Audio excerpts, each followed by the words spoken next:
Please video করবেন না, বললেন কেয়া পায়েল। বর্তমান সময়ে ছোট পর্দার পছন্দের মুখ কেয়া পায়েল। বছর জুড়েই ব্যস্ত থাকেন বিভিন্ন কাজ নিয়ে। সেক্ষেত্রে বিশেষ দিবস থাকলে স্বাভাবিকভাবেই একটু কাজ বেড়ে যায় তার। আসছে ভালোবাসা দিবসে একাধিক নাটক। সম্প্রতি গণমাধ্যমের মুখোমুখি হয়ে একথা জানালেন অভিনেত্রী। এছাড়াও ব্যক্তিগত প্রসঙ্গ নানা কথা বলেন তিনি। বর্তমান সময়ে বিভিন্ন শুটিং স্পট থেকে গোপন ভিডিও ধারণ করে সামাজিক মাধ্যমে ছড়িয়ে দেওয়ার ঘটনা ঘটছে। এতে স্পটে থাকা শিল্পীরা তাদের গোপনীয়তা হারান। বিষয়টি নিয়ে অনেক শিল্পীরা এ নিয়ে অভিযোগ তুলেছেন।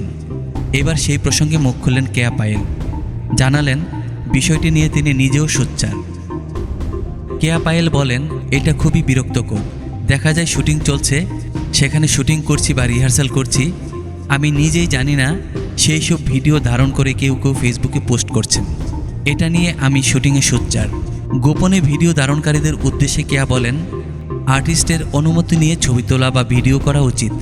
সবচেয়ে বেশি খারাপ লাগে যখন শুটিং শেষে নিজের মতো করে একটু বসে আছি বা কারোর সঙ্গে কথা বলছি, তখন ভিডিও করছে।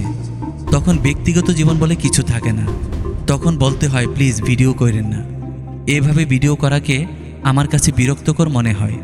সম্প্রতি কাজ প্রসঙ্গে কেয়া পায়েল বলেন, আসছে ভালোবাসা দিবসের 3টি নাটক আসছে। সবকটি নাটকই তার কাছে বিশেষ। দর্শকরা তা পছন্দ করবেন বলেও আশাবাদী কেয়া পায়েল।